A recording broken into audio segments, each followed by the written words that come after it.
Good morning and welcome to The Street's Opening Bell. It's Monday, October 31st, and I'm Katherine Ross, in for JD Durkin.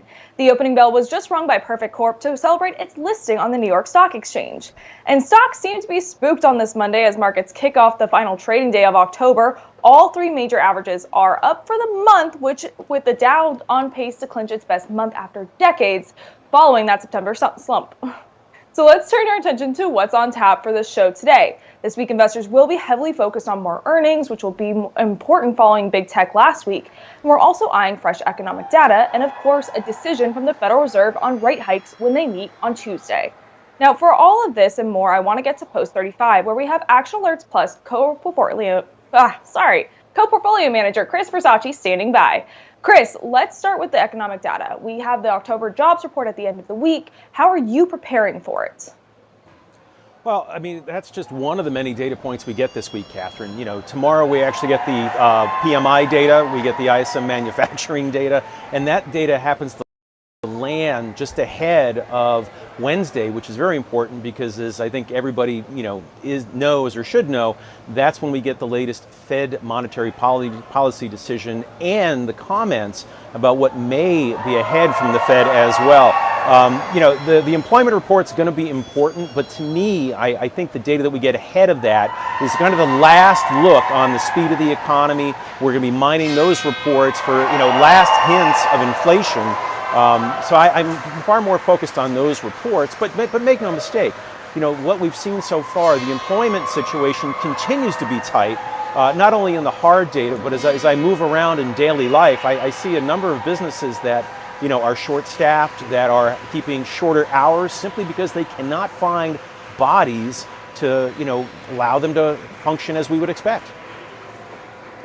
Now, Chris, while not everything you just said was super positive, I'm going to take it that the cheers in the background were for you. So let's continue. I thought you might appreciate that. Let's talk about what you expect to hear from this report. You just cited your personal life. What do you think how will that translate to the numbers?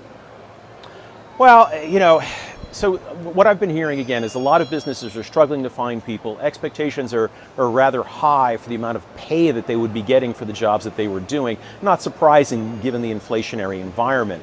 But the question is, are people finding the wages that they want? Is that enticing them to take jobs? I think that's what we're going to see in the data on Friday. I believe the current consensus coming into this week is 200,000 jobs, a slower pace. Wage inflation is expected to remain hot, and that comes, of course, on the heels of the third quarter employment cost index, which was, again, warmer than expected. So I think it's going to be a tricky report, and we know that, the Fed is certainly going to be looking at this report, and I say that because Fed Chair Powell has said any number of times that the labor market is extremely tight, and what they want to do is cool the economy so it's not quite as tight. Probably what they'll be looking for to signal that is an uptick in the unemployment rate. I'm just not sure that we're going to see that just yet. Okay, and then we've also got the midterms coming into play here. This is the final week before they happen. Do you think that there's going to be a market impact? So based on everything that I'm seeing, everything that I'm reading, it does look like the Republicans can take control back. If that does happen, it's going to raise some questions about policy expectations for the last 2 years of Biden's current administration. Could we see a stalemate? We could. Having said that, though, we have a number of positive things hitting the economy, ramping up next year and even more so after that. Of course, I'm talking about the Biden infrastructure law, as well as the spending associated with EVs and a number of other things that we have particularly positioned the AAP portfolio for, whether it's with United Rentals, Vulcan Materials, or even ChargePoint. Do you think that investors are really digesting the midterms yet, or do they kind of need to see how this plays out?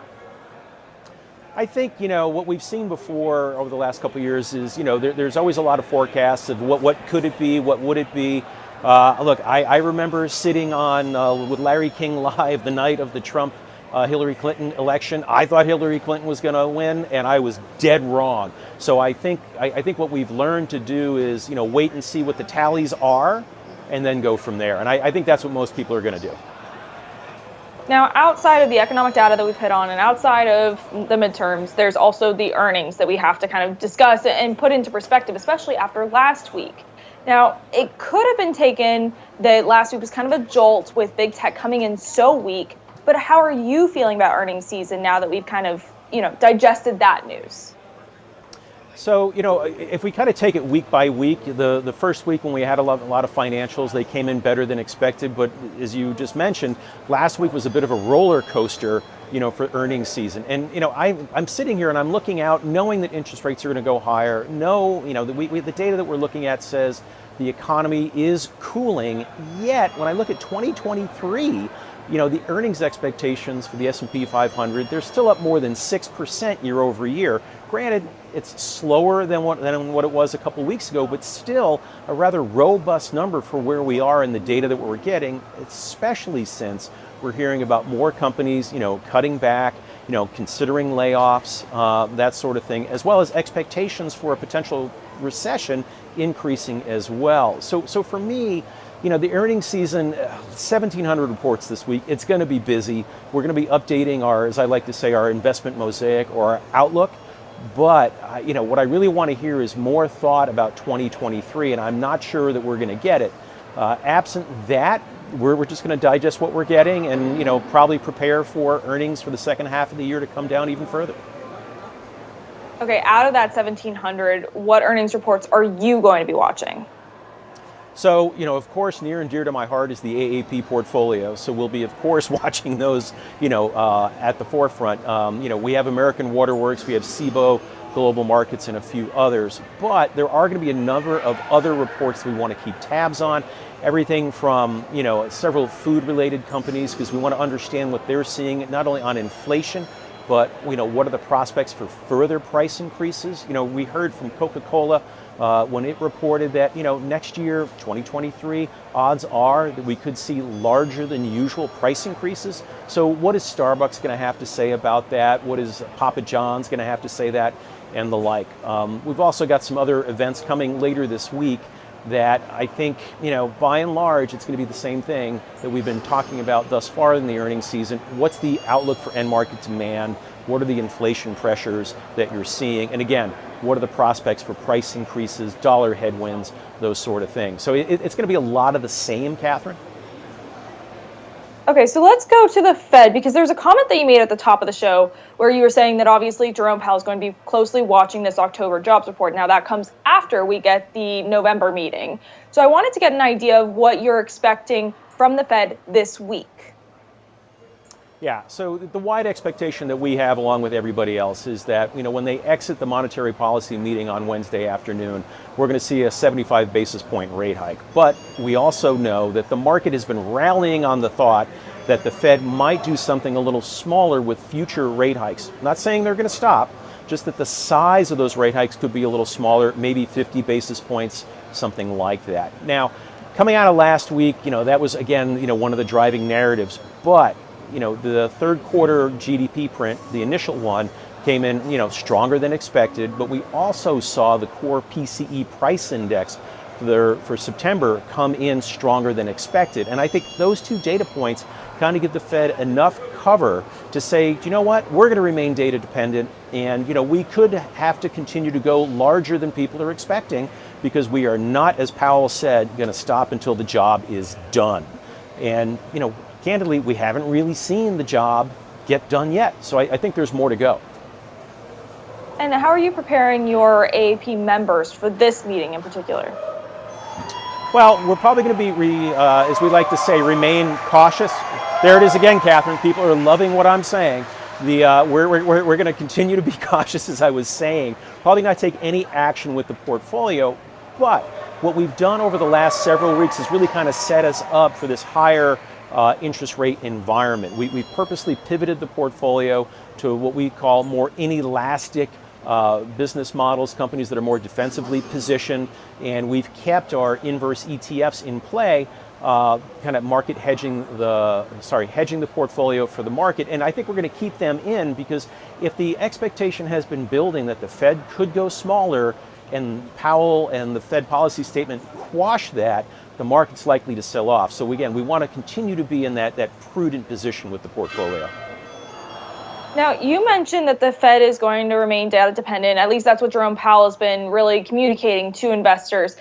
Funny enough, though, and maybe this is all the Fed speak, which we can get into in a minute, but a pivot narrative has really appeared in the last few weeks with investors, and I want to stress that, investors thinking that there's a possibility that the Fed slows down its aggressive approach. Now, is there any reason to really believe that this could actually happen? No. and I say that because, there are times, we've seen a number of different times where, the investment community, the individual investor, the institutional investor has tried to read into what they think the Fed is going to do. And, really since August, Powell has been, very, very clear on what they're aiming to do, what they, in terms of the fight against inflation, what they're likely to do, when they're likely to stop, these sorts of things. And so far, the data that we've gotten, as we talked about a few minutes ago, continues to back that up. If we had seen a sharp drop in wage inflation, if we'd seen a sharp drop in any of the PPI data, both headline and core, or for the CPI data, or some of the data we got last week, then I could understand the narrative a little bit. But so far we haven't seen it, and when we look at some of the happenings that are going on around the world, even over the weekend with fresh lockdowns in China, with Russia backing away from exporting grain, there's reason to think that those pressures, maybe they've, temporarily slowed a little bit, but they could reaccelerate. So I think the Fed's going to be monitoring all of this when they exit on Wednesday. Do you think that maybe it's all the Federal Reserve president speaking so much? I mean, I feel like every week we've got a whole slew of Fed speak, right? Do you think that is maybe pushing investors to be a little bit more optimistic than we've seen in the past couple of years? In terms of optimism, if we're talking about the economy, again, I think that GDP print was good. I also think that the Fed, it's kind of a tricky thing for the Fed, right? Because on the one hand, they always have to be cheerleaders for the economy, right? When the Fed turns around and goes, oh, boy, the economy's really slowing more than we thought. Ooh, but all of a sudden, right? Think of how the market's going to interpret that. A huge sell-off is likely to, unfold if the Fed was to say something like that. So they're always very careful in their words, walking that tightrope between what they have to do, but not really scaring or shocking the economy. And I think sometimes that's where we kind of see that mismatch between what they're going to do and what people think they might do.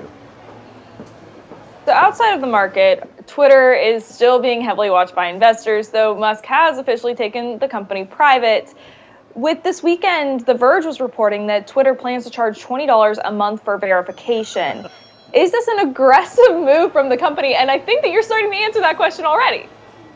I am. I saw that news, and I know Twitter Blue is $4.99 a month, which, okay, you get some features and stuff, but, I just sit there and I think about how the streaming services, if you stack up your streaming service bill, your mobile bill, your broadband bill, and you think about the environment that we're in, that seems to me like a very tough ask to the average consumer right now. I think that perhaps what they're doing is floating the concept, waiting to see if they get any pushback. But I can tell you right now, Katherine, I am a Twitter Blue person today. If they hike it to $19.99 or $20 a month, I will not be a Twitter Blue person. I don't need a little blue check mark that badly next to my Twitter handle. Okay, and investors, especially those on social media, do tend to pay close attention to Musk. And that does make sense when we're looking at Tesla, right? It's still a public company. But now that Twitter is private, I mean, Chris, should we still be paying this much attention to it? It's funny that you said that, because I was thinking about this very topic of the price increase and layoffs coming and stuff like that. And if this was a week ago, I think I'd be more glued into it, so to speak, right? Because a public company, what's happening, another sign.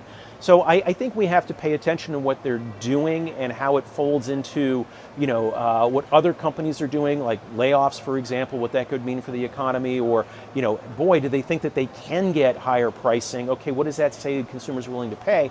But as far as Twitter itself, no more interest. It's done. All right, then we will stop talking about Twitter there, and that leads me to technology and big tech. Now, we talked about that a little bit at the beginning, with last week being disappointing at best, if shocking for some. If that was the make or break it week for big tech, they did not pass, right? So when you're looking at the sector as a whole, is there buying opportunity within the sector? Like, should we be looking at specific stocks? So, it's a great question because, whenever we kind of want to evaluate, candidates, for AAP, we're always taking a look at, well, what's the outlook over the next, not 3 months, 6 months, but what's the next 12 to 18 months? So in order to get comfortable with that, we want to understand what are the tailwinds that are driving the business, right? Are they continuing to accelerate, or there might be a slowdown ahead? And then we have to think about, okay, great, we understand that landscape, but are we buying a stock that is cheap, or is one that's not so cheap? Because that influences not only whether we buy it, but how much we might buy it, or the rating that we might put on it, given the current AAP rating system. So for tech, have we seen the slowdown in the PC market abate? No. Have we seen the expected slowdown in advertising spend turn around and start to reaccelerate? No, we haven't. So those are two examples, but they raise a lot of questions about what the E in the PE might be, or what the S in price to sales might be. And so it's very murky in my opinion. There are also some other things that we've seen emerge over the last couple of weeks, really out of Washington regarding China. There are some uncertainties there as well. So it's very, like I said, very murky. We're keeping our eyes on some tech names, but we're not ready to really pull the trigger anytime soon. And I'm assuming that that's the messaging that you've given Action Alerts Plus members, which is just kind of hold still here. Yes, the day before, the morning, afternoon, I can't remember, but ahead of Apple's and Amazon's earnings, I voiced many of these concerns with members, and I said, look, we're staying on the sidelines and we're going to wait. And that's exactly what we did. It's exactly what we're going to continue to do. All right, so with tech on the sideline, what sector do you prefer? Well, geez, I mean, we've not to pat ourselves on the back, but we've done very well in healthcare of late, and we continue to see that. It's a very defensive space, given what the economic landscape looks like. We've also, as I mentioned earlier, we've done rather well in areas poised to see continued spending out of Washington, or just overall spending growth in particular. So, ChargePoint's done pretty well for us. We continue to like the EV space, waiting to see what the uptake is of the EV tax credit. So we're looking at some other options there. Defense spending in particular, Lockheed Martin has been a champ since we added to the portfolio. So we're kind of revisiting our price target there. And then even Axon Enterprises, another name really tied around what's happening, not so much on tasers, but really on body cameras and the overall transition in Axon's business model towards really becoming a data company. That's worked out well for us. So we continue to look for those types of opportunities, not something that is tech per se, but more specific drivers of company business models, if that makes sense. Chris, I think my follow-up here, which is there a sector that you'd avoid more than tech? Is there a sector I like more than tech? So that's a tough question for me, Katherine, because I'm personally biased against the notion of sector investing, right? So when we look, I understand the vertical approach that people take. When I was on the sell side, I felt trapped in that environment. To me, taking a horizontal view on what's happening with a variety of data points, that's far more insightful, because these tailwinds that we can identify tend to cut across sectors. So for me, sector investing is dead. So I can't really answer that question. To me, it's just more like some of the opportunities, like I just shared, that are far more interesting out there. All right, then let's go to specific tech names. And Sure. That leads us to today's rapid fire. Now, according to Reuters, November's production from Foxconn's Zhangzhou plant could drop as much as 30%. Pairing that with the weaker than expected sales last week from Apple, buy, sell, or hold Apple? Oh, so the AAP holds Apple. We're not looking to buy it anytime soon. So I would say hold. And looking into that holiday season, which I know you watch very carefully, are you putting Amazon out on ice? So Amazon is another name that I think waiting to see if we're going to buy more Amazon is later this week. The National Retail Federation is going to have its annual holiday shopping expectation call. So we want to dig into that. I do think that people are likely to wade into Amazon, if only because, as we like to say, it is the deflationary Death Star out there. And given what people are paying, I think they're going to win more than not. You sold out of Meta even before it switched to being Meta last year. It was still Facebook when you sold. So is there anything that Mark Zuckerberg, CEO, could do to turn your head at this point? No. The only thing he would, yeah, it's a very flip response. So what would we want to see? We want to see a resumption in subscriber growth, a resumption in ARPU. Do I see that happening anytime soon? The answer is no, given the overall ad spending market and the fact that he's going to continue spending on the metaverse and keep hiring high. I just don't see earnings growth ahead. And I know that AAP is also an Alphabet, so despite a rough quarter, are you a buyer? Of Alphabet, no. Again, here we're holding pat with the position that we have for now. You know, I do think that we want to see signs that Google's search business and YouTube can continue to win share for the advertising spend that is happening, recognizing that overall spending is coming down. All right, Chris Versace, thank you so much for joining us today, and that'll do it for the Market Open. Stick with The Street for more on these and all the other major markets